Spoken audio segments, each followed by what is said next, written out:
un discurso del primer ministro de la República Islámica de Pakistán, Su Excelencia Imran Khan. Pido protocolo que acompañe a Su Excelencia. Tengo el gran placer de dar la bienvenida al señor primer ministro de la República Islámica de Pakistán, a quien invito a dirigirse a la Asamblea General.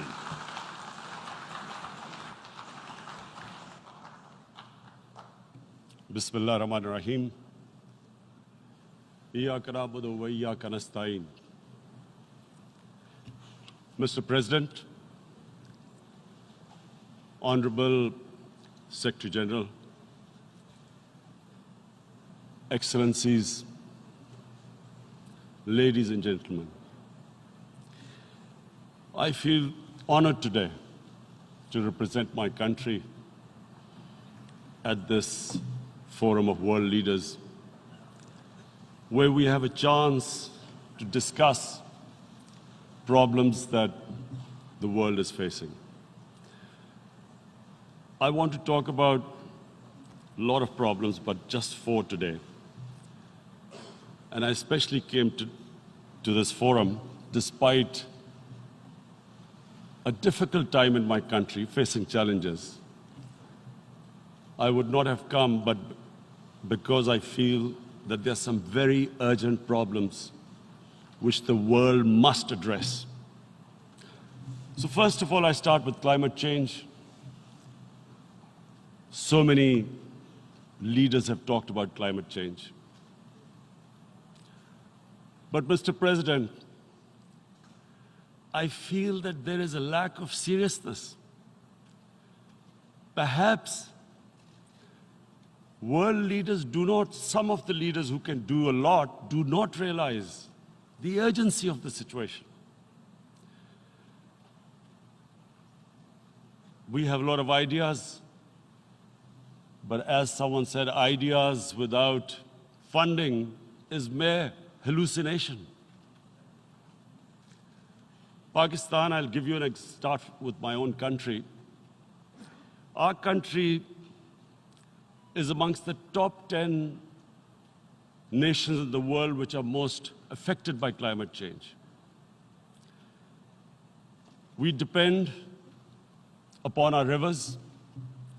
We are mainly an agricultural country. And 80% of the water in our rivers comes from our glaciers. The glaciers not just on the Pakistani side, even India. The river, the 80% of the water in Ganges and the Indian rivers also comes from the glaciers, from the Himalayan glaciers, Karakoram, Hindu Kush. And these glaciers are melting at quite a rapid pace. We detected already 5,000 glacial lakes in our mountains. And if this keeps going, if nothing is done, we are scared that humans are facing a huge catastrophe. In my country, when my party came to power in the province of KP, we planted 1 billion trees in 5 years. Now we've set ourselves a target of 10 billion trees in Pakistan. Idea being to counter this, the effects of global warming. But one country cannot do anything. This has to be a combined effort of the world. My optimism comes from the fact that humans, the Almighty has endowed humans with great powers. We can do anything, provided our survival instinct is stirred up. And this is really what I hope that the United Nations will take a lead in this. There must be more emphasis. Richer countries must be pushed. Countries that are responsible for, mainly are responsible for greenhouse gas emissions. They must be pushed because our country contributes minuscule amount to greenhouse gases. So I feel that the United Nations must take leadership in this. My second issue for me right now is even more critical. Mr. President, every year, billions of dollars leave the poorer countries and go towards rich countries.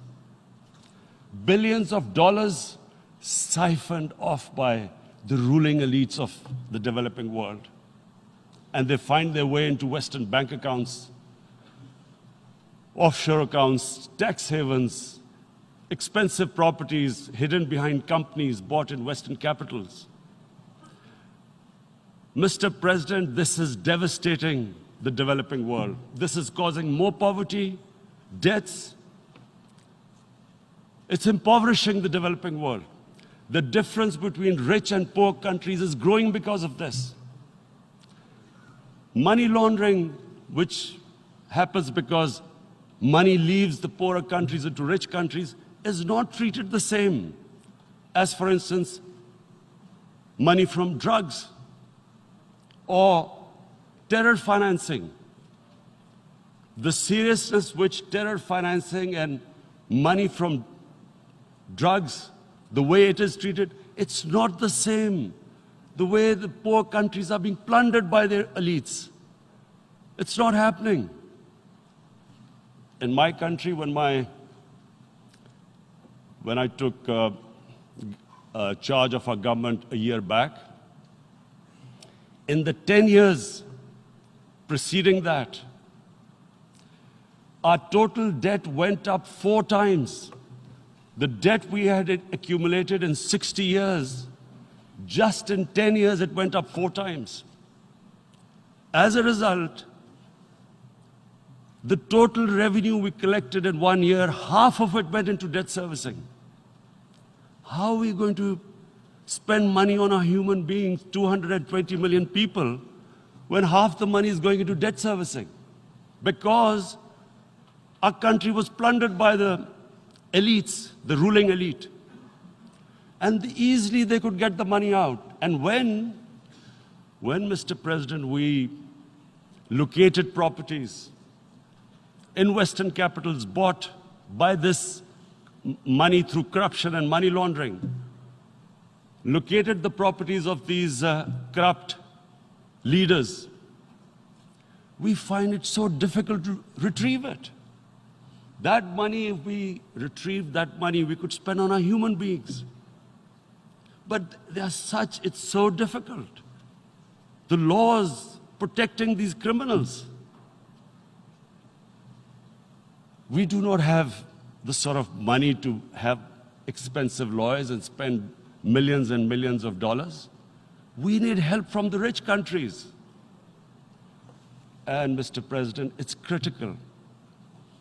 The rich countries must show political will. They cannot allow this to happen. How can the poor countries spend money on human development, which the United Nations asks, SDG? How are we going to do it when this money can easily leave our countries? So, unless the rich countries intend to build walls to stop economic refugees coming as we see right now, they must take action. They must take action now. It must be a deterrent. Corrupt ruling elites should not be able to take money out easily and park it into foreign bank accounts and into these properties abroad. And I never understand why. Why do we have these tax havens? Why is this allowed? Why shouldn't rich people pay taxes? Why is it legal to have these tax havens where you have these secret accounts? Because, the world is changing. The population of the world is growing. Sooner or later, you're going to have a crisis. If the poor get poorer and the rich get richer, there is going to be a crisis sooner or later. So this is my second point. I hope that the United Nations takes a lead in this. It involves the IMF, the World Bank, Asian Development Bank. They must find a way of stopping this plunder of the developing world. My third point is Islamophobia. There are 1.3 billion Muslims in this world. There are millions of Muslims living in other countries, European countries, in the US, as minorities. Islamophobia, since 9/11, has grown at a pace where it is alarming. Human communities live together. There should be understanding amongst them. But Islamophobia is creating a division. Muslim women wearing hijab, it's become an issue. It's become an issue in some countries. Hijab is some sort of a weapon. A woman can take off her clothes in countries, but she can't put on more clothes. How is this happening? Because of Islamophobia. And how did this Islamophobia start? After 9/11. And why did it start?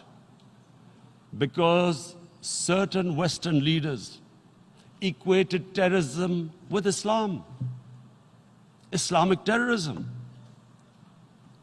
Radical Islam. What is radical Islam?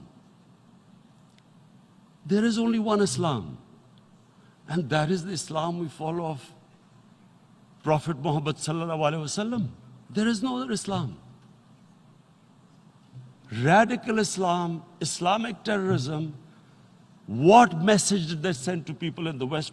And why is there Islamophobia? How is a person in New York, in the Midwest, in the US, in European capital, how is he going to distinguish between who is a moderate Muslim and who's a radical Muslim? Because terrorism has nothing to do with any religion.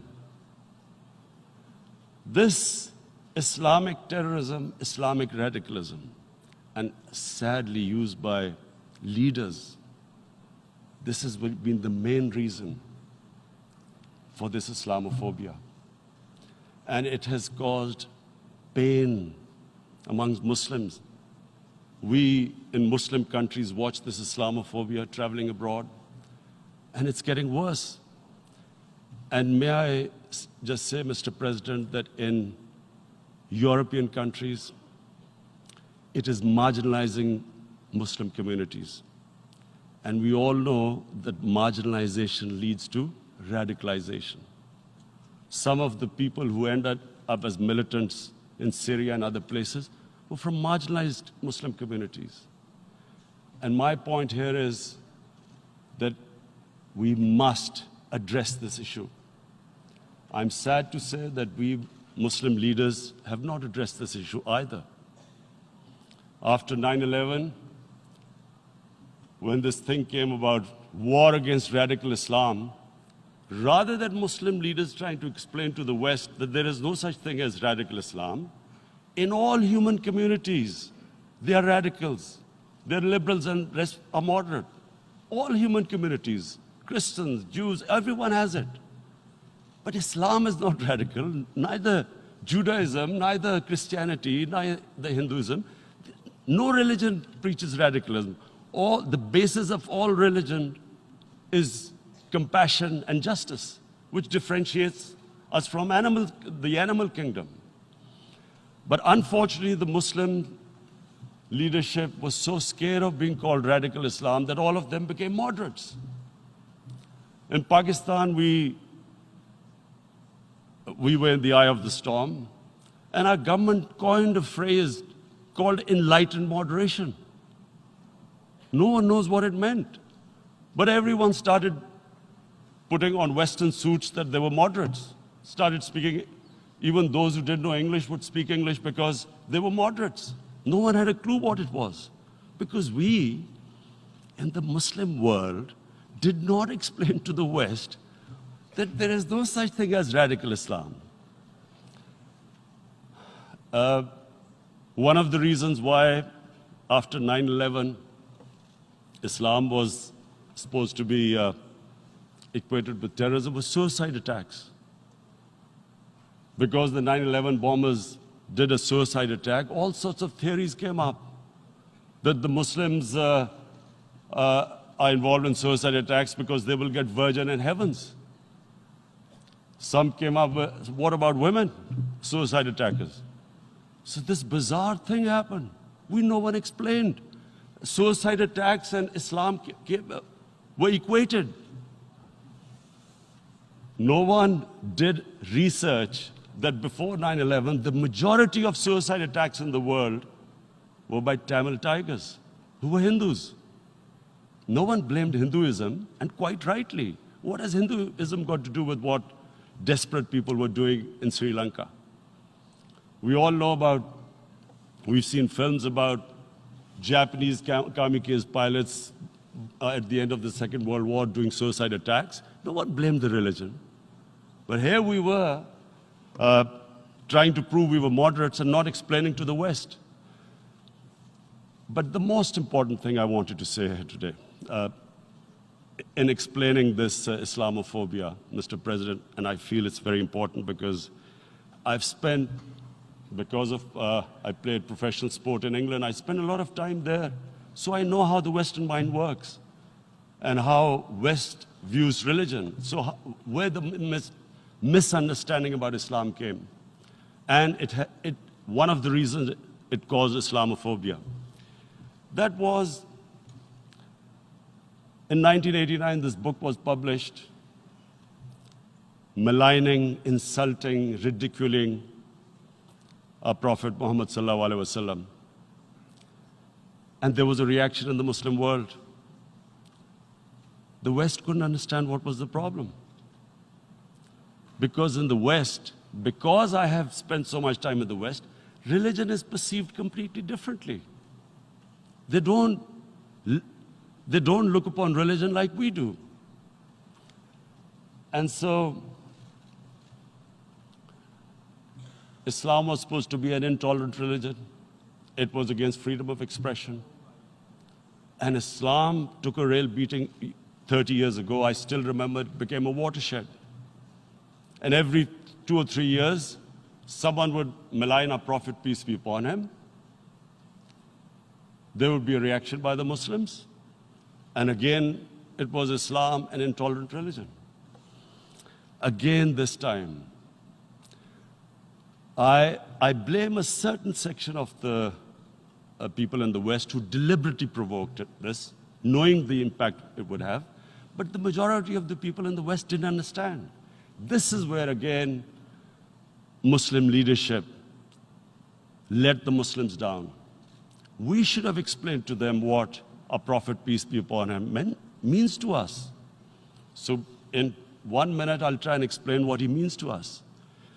Our Prophet was the witness to the divine book, the Holy Quran. The Holy Quran is the book of guidance for Muslims, and the Prophet's life was living the Quran. He was an example of what the Quran guided us to be.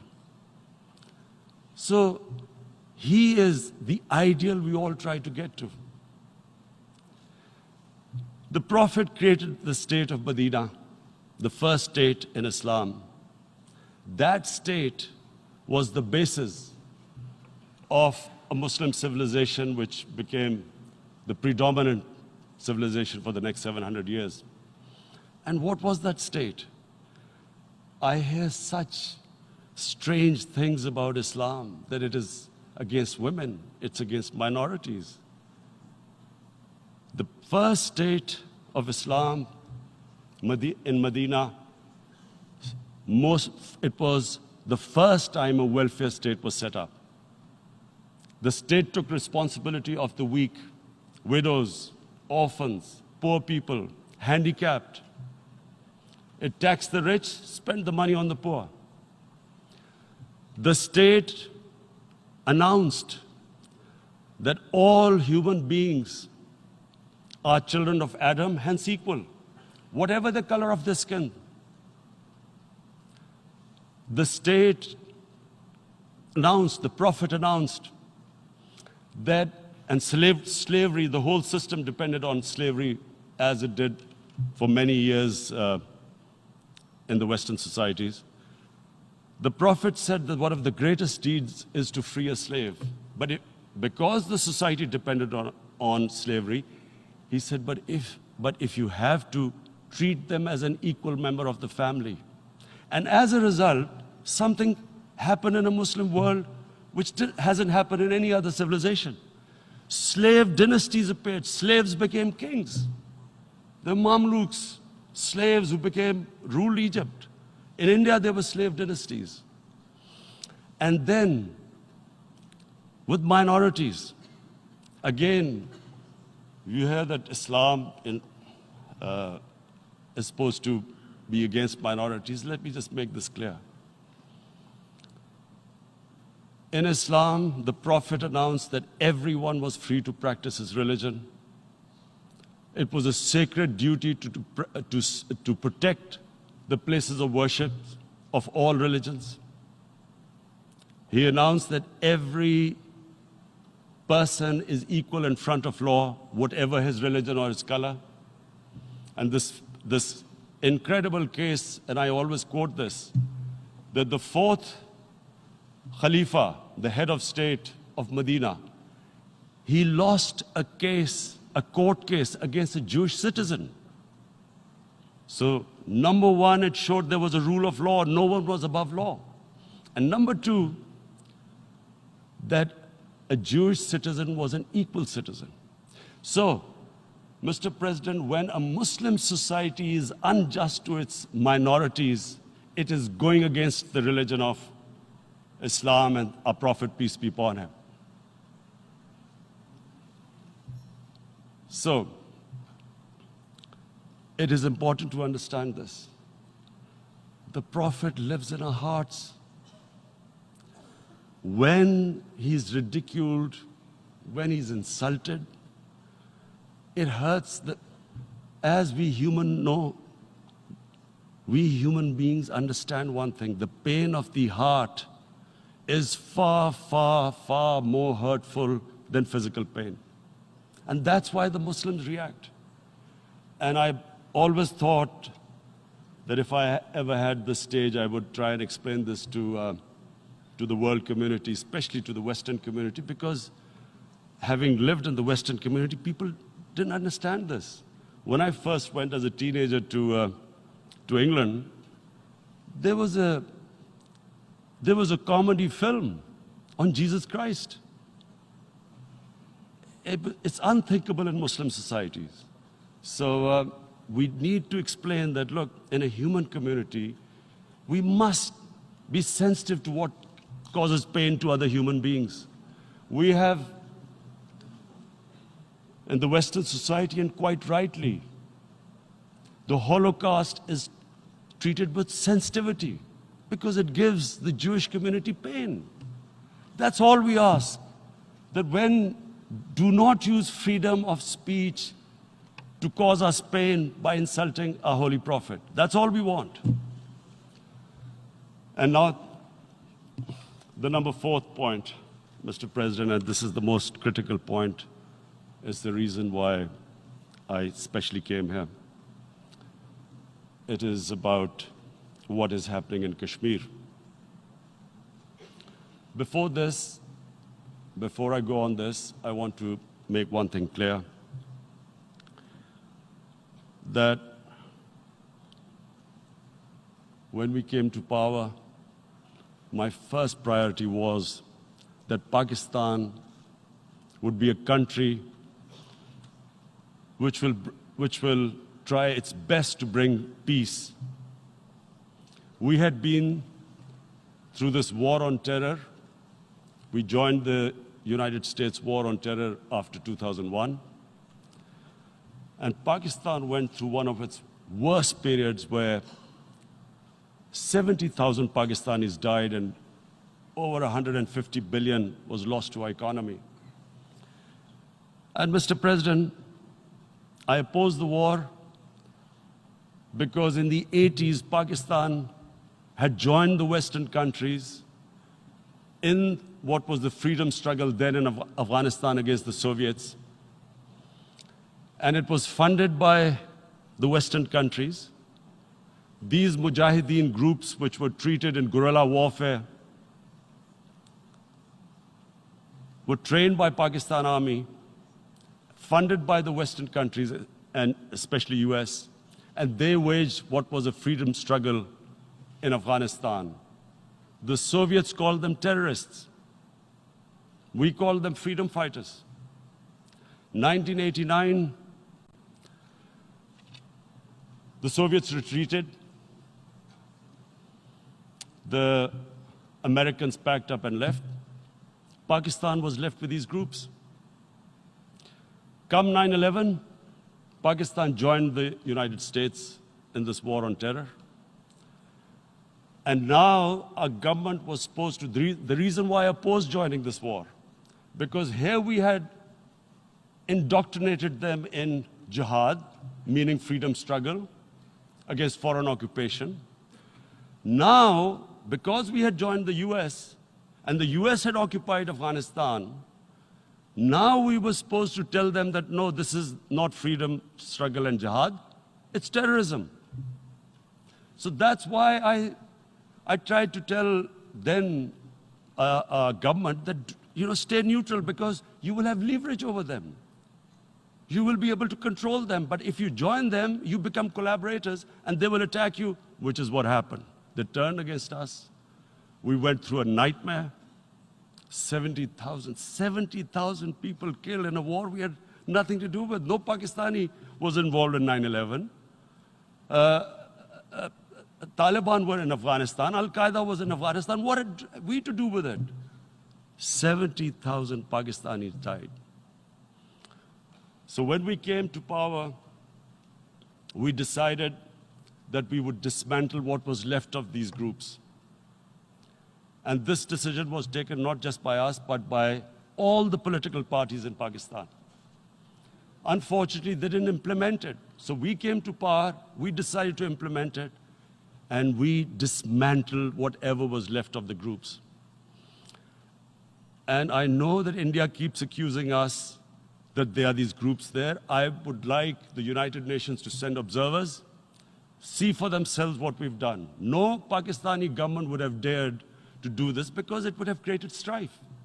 But we decided that there would be no militant organizations in Pakistan. So I need to give you this background and to what I'm going to say later on. And secondly, we started mending fences. I invited the Afghan president. We developed a relationship with Afghanistan. We had problems with Iran. We mended fences there. And then India. Now let me just give you a little background about my relationship with India. Because of cricket, and cricket being it's a passion in the subcontinent, I had great following in India. I have friends in India, and I loved going to India. So immediately, when my party came to power, the first thing we did was to immediately reach out to India. And I spoke to President Modi, and I said, look, we have similar problems. Climate change, poverty, let's get together.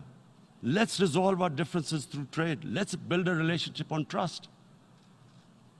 Prime Minister Modi told me that, there were terrorist attacks from Pakistan. I said, we have problems with you. There are terrorist attacks which we know are instigated by India in Balochistan.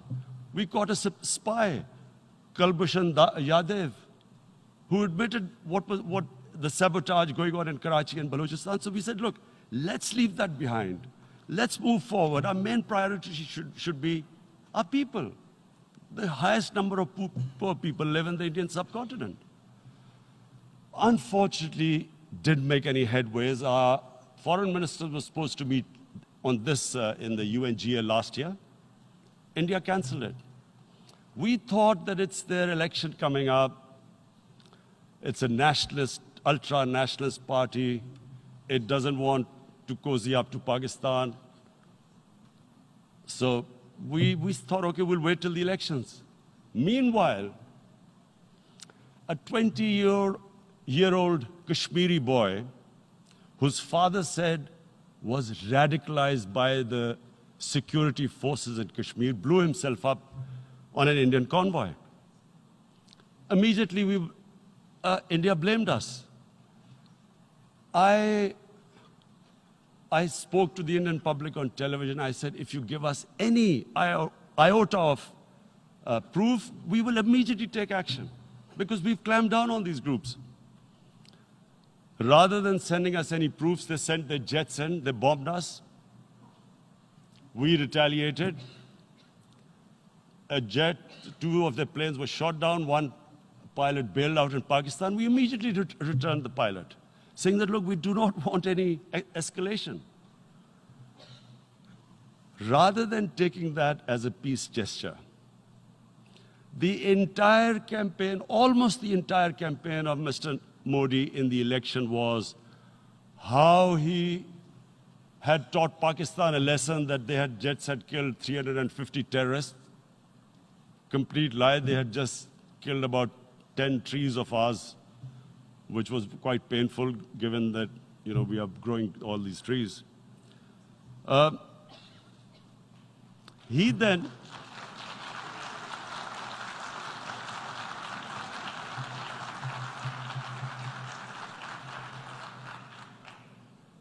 the election campaign, Mr. Modi used words like, this is just a trailer, the movie is about to start. I went into Pakistan and taught them a lesson. This was the election campaign. Okay, so we thought, us politicians make all these statements to win elections. So, okay, after elections, we'll get back to our normal relationship. Well, the moment the elections ended, we approached India, no response, but then we discovered they were trying to push us in the FATF blacklist to bankrupt us. That's when we realized there was an agenda.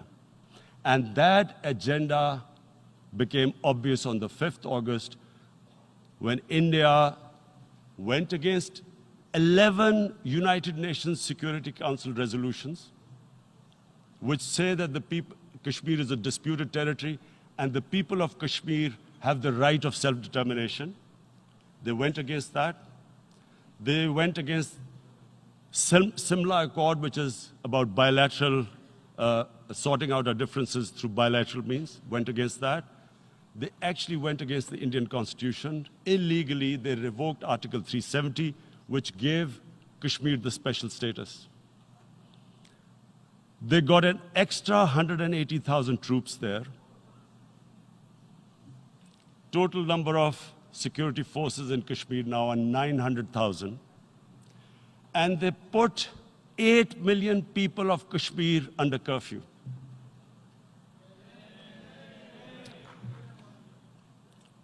Mr. President,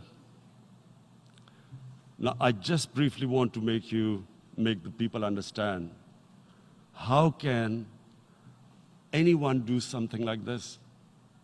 And for that, I have to explain to you what is RSS. RSS, Mr. Narendra Modi is a life member of RSS. RSS was an organization that was inspired by Adolf Hitler and Mussolini, came about in 1925. They believed in racial purity, racial superiority. They also believed they were an Aryan race like the Nazi believed they were an Aryan race. All that I'm saying can be verified. This is the time of information revolution. You can Google all this, what I'm saying. But it is very important for me to explain this to you so you know what is happening in India. This RSS believed in the ethnic cleansing of Muslims from India. At one point, there was racial superiority of the Hindu race. Secondly, it was hatred for the Muslims and for the Christians, because they believed that this golden age of Hindu civilization was stopped because of Muslim rule centuries back and then the British rule of India. So it was racial superiority and hatred for Muslims and Christians. This is openly stated. You look at the founding fathers of RSS, Golwalkar and Savarkar.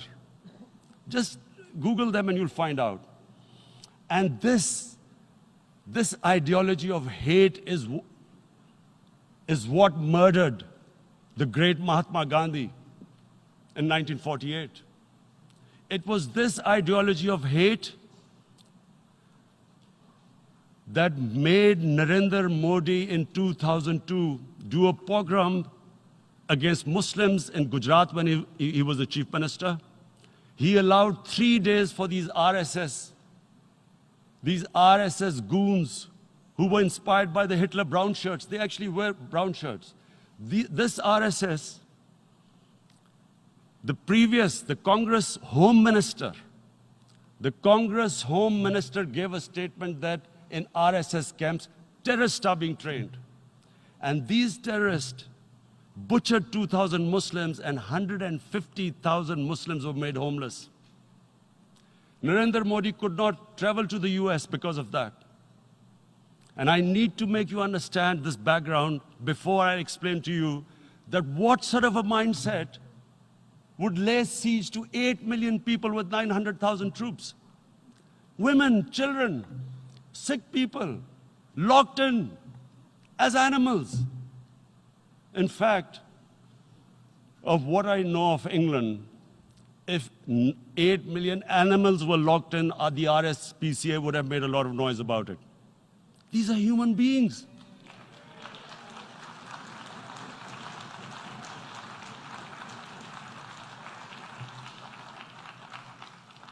And Mr. President, what comes with racial superiority, these illusions of Aryan superior race, is arrogance.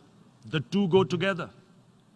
And it's arrogance that makes people make mistakes and do stupid things. Cruel things like what Narendra Modi has done.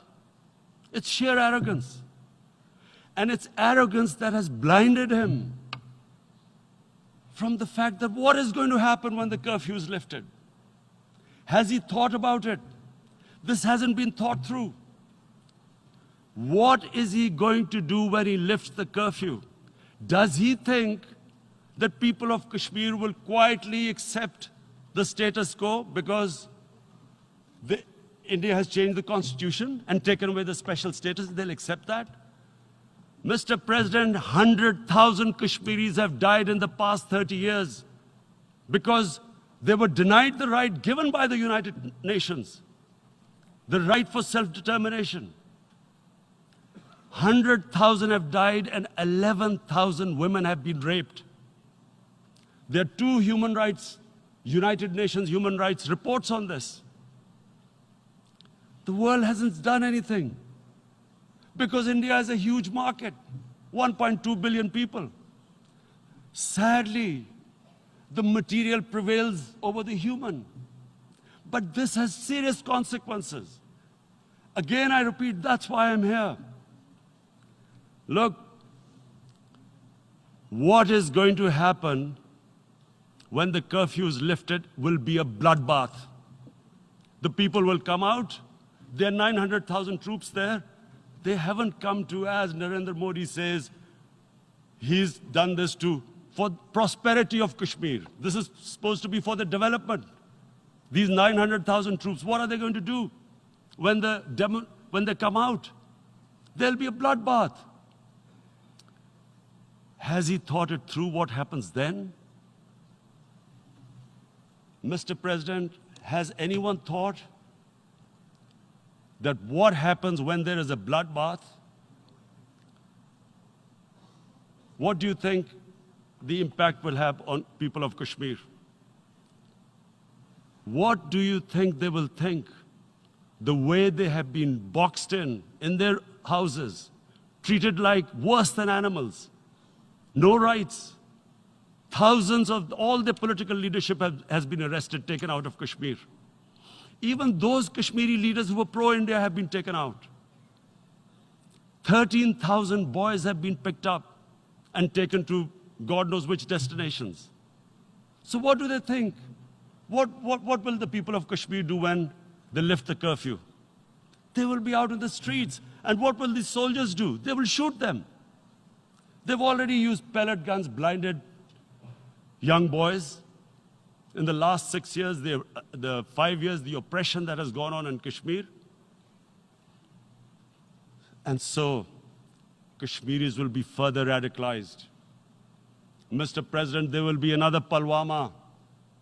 And guess what? India will blame us. They're already blaming us. They're saying all this is happening because of Pakistan. One of their defense ministers said, there are 500 terrorists lined up on the border to go in. Why would Pakistan send 500 terrorists when there are 900,000 troops? What impact are they going to make? What will they do? And why would? Don't we know that the moment there is some terrorist attack, all that will happen is there'll be further cruelty and oppression of the people of Kashmir. We will just give the 900,000 troops to further crush the people of Kashmir. And then we'll give the Indian government an excuse that, look, Pakistan is a terrorist state, and this mantra that has gone on, Islamic terrorism. The moment you use this catchword, Islamic terrorism, the whole world turns away. No one talks about human rights. You can do whatever you want, which is what has happened in Kashmir, because they keep using this word, Islamic terrorism. And this is what they're doing right now. What do we benefit from further increasing the cruelty on the people of Kashmir? And why would we want this? But there is no other narrative left for India. As when they lift the curfew, whatever happens, Pakistan will be blamed, and there is always a danger of another Pulwama. They might come and bomb us again, and then another cycle might start. And what does Narendra Modi think? That 180 million Muslims of India are thinking right now. Aren't they watching these Kashmiris stuck inside for 55 days they've been stuck in? Aren't they watching? What do you think? Don't you think that the Muslims will be radicalized in India? And I'm talking about 180 million people. And when they get radicalized, there will be some incident in India somewhere down the line. Again, we will be blamed. And I'm warning you right now, again, we will be blamed. And Mr. President, what about 1.3 billion Muslims who are watching this? And they know that it is only happening in Kashmir because they're Kashmiri Muslims. This is not happening to Kashmiri Hindus. They know that this is happening because of their religion. So what do you think they will be thinking?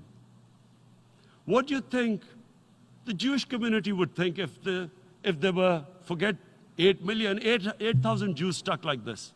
What do you think Europeans would think? What do we think? I mean, any human community, if their members are stuck like that, what do you think they will think? Are we a children of a lesser God? Is it not going to cause us pain? And then I'll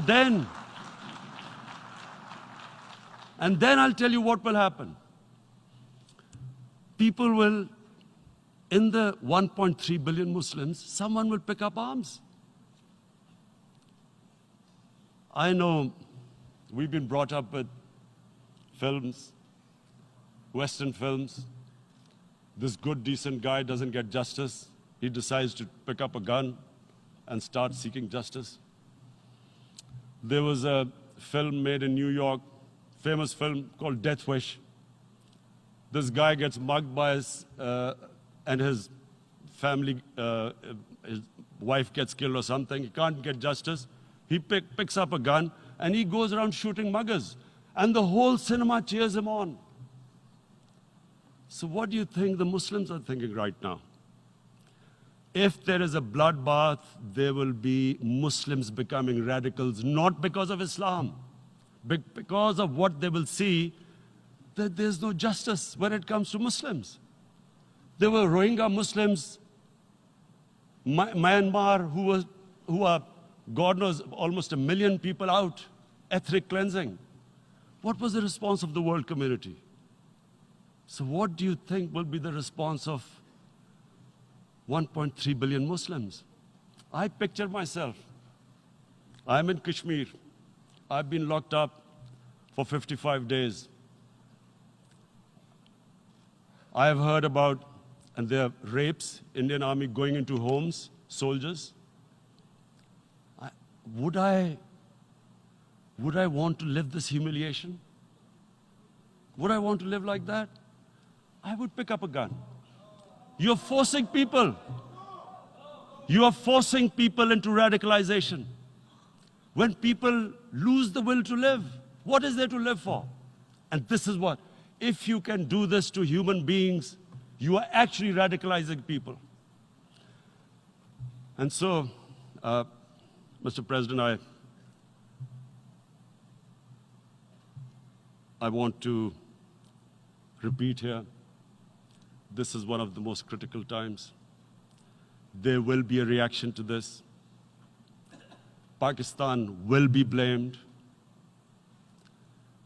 2 nuclear-armed countries will come face to face like we came in February. And before we head in that direction, the United Nations has a responsibility. This is why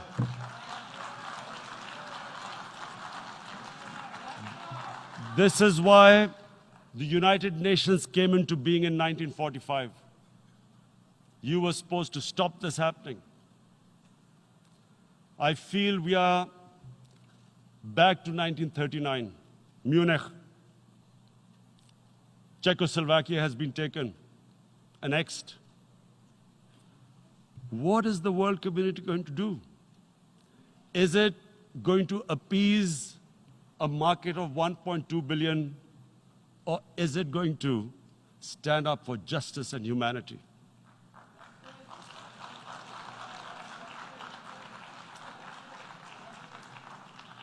If this goes wrong, you hope for the best, but be prepared for the worst. If a conventional war starts between the 2 countries, Mr. President, if a conventional war starts, and anything could happen, but supposing a country 7 times smaller than its neighbor is faced with the choice, either you surrender or you fight for your freedom till death, what will we do? I ask myself this question. And my belief is, La ilaha illallah, there is no God but one. And we will fight. And when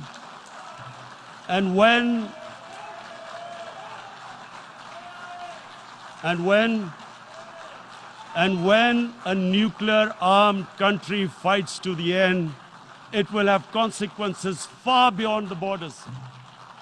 It will have consequences for the world, which is why I repeat I'm here. Because I'm warning you, it's not a threat, it's a